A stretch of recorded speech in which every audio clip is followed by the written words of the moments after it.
Hello everyone. So today's meta principle, it's going to be a simple one. There is no dictionary of chess. Yes, we all know this. So I've heard this quote by Anam Dan Heisman, but obviously it's been said by many others before him. Now the point of this meta principle is to alert the viewer that different authors may choose to define the same chess terms differently. I'll use an example. Octopus Knight, right? We know the Octopus Knight from the famous Garry Kasparov game. And yeah, so some people say the Octopus Knight is the one Garry Kasparov used on the 6th rank. We'll speak about the Octopus Knight, by the way, if you don't know the game by Garry Kasparov. But while others think it's on the 5th rank, others say it's on the 7th rank. Usually though that's rarer on the 7th rank, but some people think that it could be an Octopus Knight on the 5th rank, though admittedly that's not also very common, but that's one example. Another more salient and more obvious example is the backward pawn. There is actually an article about the different definitions of a backward pawn. You can find that on Anam Dan Heisman's website.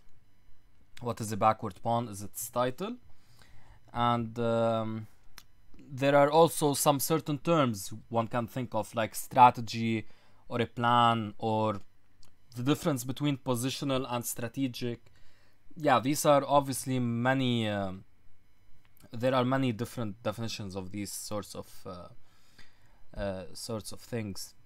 And there are also, for example, sacrifices where the side that's sacrificing immediately regains the material.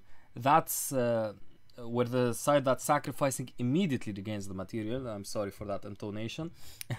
So when that happens, that's known as a pseudo sacrifice or a sham sacrifice, because you immediately gain back the material. So it's not a real sacrifice. Real sacrifices are more intuitive, and they offer longer term compensation. So yeah, this in effect is some of these different definitions, but there are many definitions. So I will try to be very clear in this book about the definitions, but yeah, you should always check the definitions. Yeah, that's it for the explanation of the reasoning. Now we'll have to go to the associated principles, and yeah, let's go to the associated principles. Alright, so for the associated principles, all principles that include some sort of chess term can be seen to be associated with this meta principle. When there is contention over certain definitions of chess terms, I have endeavored again to clarify what I mean exactly by the chess term I am using. So any principle that has at its core some definition that may be debatable, this is associated with this principle. So always remember, there is no dictionary of chess. Whenever you see a term you think you know, whenever you see a term you're 100% sure you know the definition of, think again, maybe I'm using the term differently in this book. So I'll try to be clear on that part. If there's a generally accepted definition, I'll try to use it. If I'm straying away from that, I'll explain. But just remember to always check the definitions. So for the corollaries and sub-principles, so it follows that whenever reading about certain chess principles or other chess topics for that matter, one should make sure to check the definitions of the terms used. Again, this is the 3rd or 4th time I'm repeating this, but always check the definitions.